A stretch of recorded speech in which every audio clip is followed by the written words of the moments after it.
Hey guys, so today I want to compare the original Samsung Galaxy Note versus the iPhone 5 with iOS 7, the latest version of iOS, the latest version of Apple's software here. I've already been comparing it against a ton of other devices, but this time it's time for the original Samsung Galaxy Note phone, which is having the, let's see here.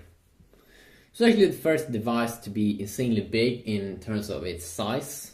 I mean, it's super big. Android 4.1.2 version here, as you can see, Jelly Bean, and it should also probably be the latest update here.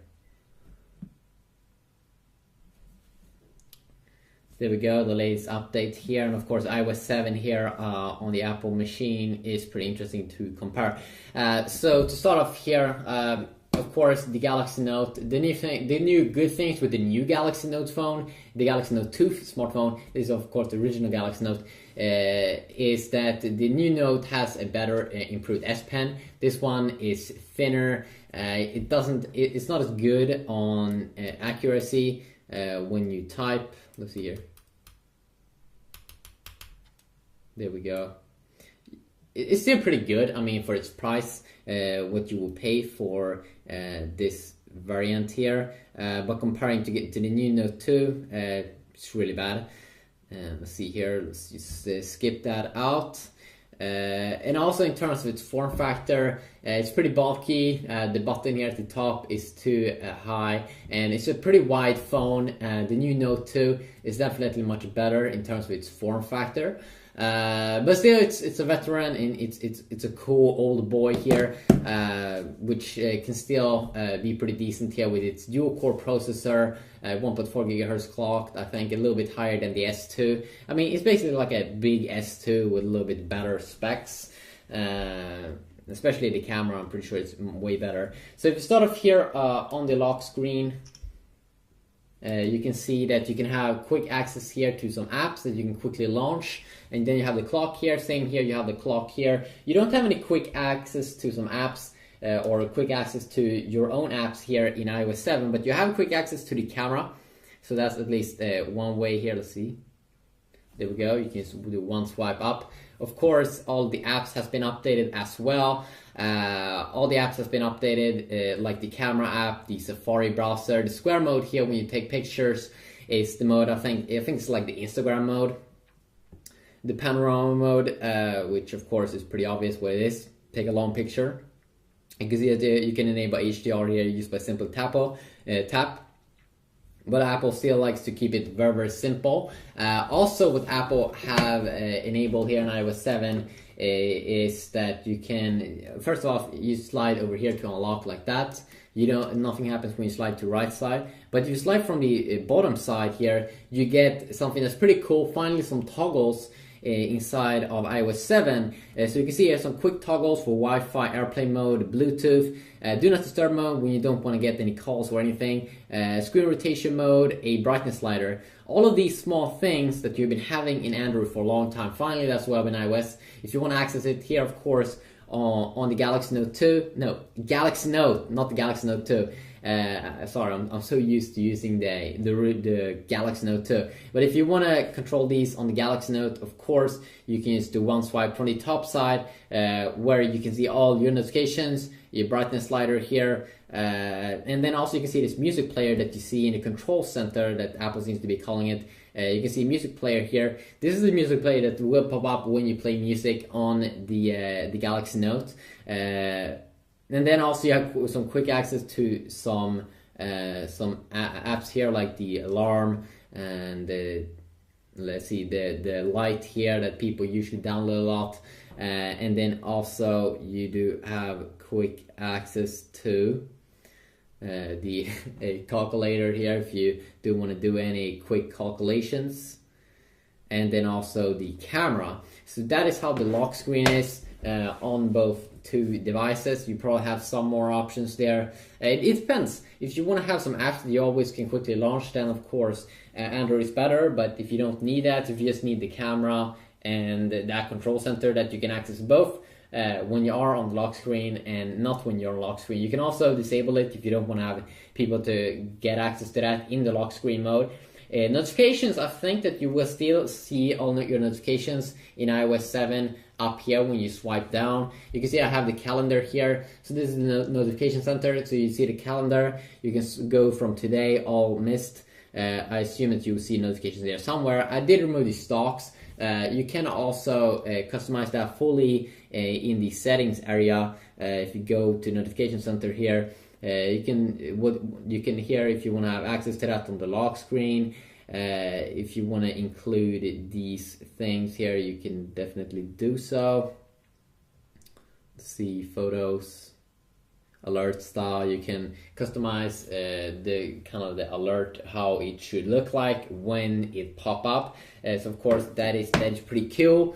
Still with the new iOS 7 here, the main difference between these two devices is that, I mean, on the home screens is that you have way more customization options here in the Galaxy Note, where you can both have widgets. As you can see, I have a weather widget here and also a search widget, and then also can have my normal apps. You can have also, you can see here my cool widget here for my S Pen, that something is calling it. I have a cool list here of things I can do with it. I have a cool calendar that I could already have over here. I don't even have to load up an app, and that is one of the powerful things here with Android, that you have that freedom there. And especially if you do like to change every single icon and everything, you can definitely do so. Add different launchers and stuff, where Apple likes to keep it a little bit simple. They're saying this is what you should like, this is what you should use. So you can see that they've updated every single icon and kind of the theme that they have, more like a black and white theme. Just look at this, the camera app, or not the camera, but the call app. Really black and white, really changed it compared to the default or the iOS 6 and other versions of iOS. This is probably one of the biggest versions of iOS updates ever, where they changed so many things. You can also see how they have changed how apps work. So let's first just create an app here, or a folder, I mean, on my Galaxy Note. So I just create a folder over here, and then I can just probably drag and drop stuff into that. So folders kind of look like it seems like the folder way that you had in iOS 6. That's the same kind of folder system that you do seem to be getting in Android, here with Android 4.1 at least. Where iOS 7 is a little bit different. So I have a folder over here, so when we tap on it, you can see it opens up the whole folder, and we can add a ton of apps, ton of apps. So if you really want to hide apps, it seems like folders is way more improved in iOS 7. So definitely a nice little update there. You can also see the kind of animations that you can see. I'm pretty sure that you do get some more animations here in iOS 7 than what you had in earlier versions of iOS. And then also did get a comment that if you want to search for something, of course, in Android, I did think that when you went to the search option over here, that it would only search for online stuff, but it do seem like it will search for stuff that's on your phone as well, and also apps. If you want to search in iOS 7, they made it a little bit different here, where you do one swipe down like that, and then you can just type in stuff here, and you both have apps and stuff that you have on your phone come up. For some reason, I think that it's a little bit better integrated here, search on the iPhone, because Apple control kind of whole experience over here, which is making it a little bit better. That it feels like it's already inside of the phone, the search thing, where in Android here, we have to open up a whole new app just to do some quick search. Not super advanced, of course, but I do enjoy it here. It's a little bit better optimized here in iOS 7.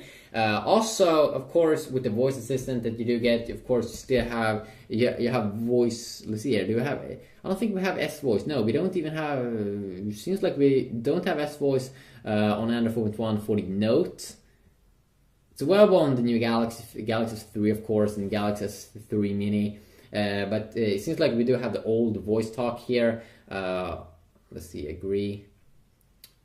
Seems like we have used the old voice talk, skip, and the old voice talk here in Android on the Galaxy Note. Well, of course, with newer Galaxy devices, you do get S voice, which is Samsung's own kind of Siri, and Siri of course is Apple's voice assistant that they've been using for some time now. But you can see you kind of can do everything here, but it's not as personal of course as voice or Siri, which is even more personal here, but you can definitely do some voice assistant there. I do use Samsung's S Voice when I want to set the alarm. I used to say set the alarm for 6 p.m. or something, and it always works. And of course it always works with Siri as well. Yeah, so if you want to launch up Siri here on the iPhone, you just hold in, set alarm at 8 p.m.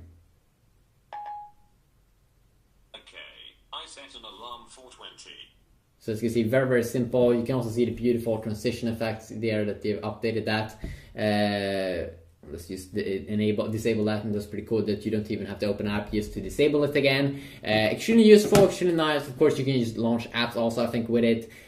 So Siri is definitely improved. They have made some new additions to iOS 7 with Siri, so I might check out that in another video. Also, if you want to multitask, of course, just double tap here on the iPhone 5 versus just holding in the home button here on the Galaxy Note. So you can see here, if you just want to remove something, it's one swipe away. The thing I do like here with the Samsung device is that I can use one tap and it will close everything. Extremely useful. It's way better here in iOS 7 compared to earlier versions of iOS. When they were with these small dots, now it's a little bit more interactive here in the middle of the screen, but you still don't have that option to remove every single app with one swipe. I definitely would enjoy that a ton. So you can see you have all of your apps down here on the side. If you scroll, if you want to go back, you just go back over here, or you just hit the home key, of course, and you will always go back to home. So there's also, of course, I can do separate videos on separate features like the browser, comparing it against the Note or whatever. But you can tell me that in the description down below what you want to see. If you want to see anything specific with the Galaxy Note or the iPhone 5 with iOS 7, I mean, you can go over gaming, you can go over reading. There's just so many things you can go over, and of course you can't do everything in one video. That would just be an extremely long video here. Let's just go over, also quickly show some brightness and wallpaper. You can see some quick default wallpapers here that you do get, the dynamic one and a shift one here inside of the iOS 7, and then you also get some very, very nice wallpapers here, new wallpapers that you get in the 4.1 Jelly Bean update for the Note. You just go to wallpapers over here. I do like this one, and this one's also pretty nice. That's one, of course, that I'm using right now. This one's also pretty nice. I do like it when a phone comes with some extremely nice wallpapers. I think that's an important part. But yeah, quick little look here, Galaxy Note and the iPhone 5. Hopefully you did enjoy this video. If you did, please leave a like or some feedback down below. And hopefully I will see you all in the next video. Yeah, peace.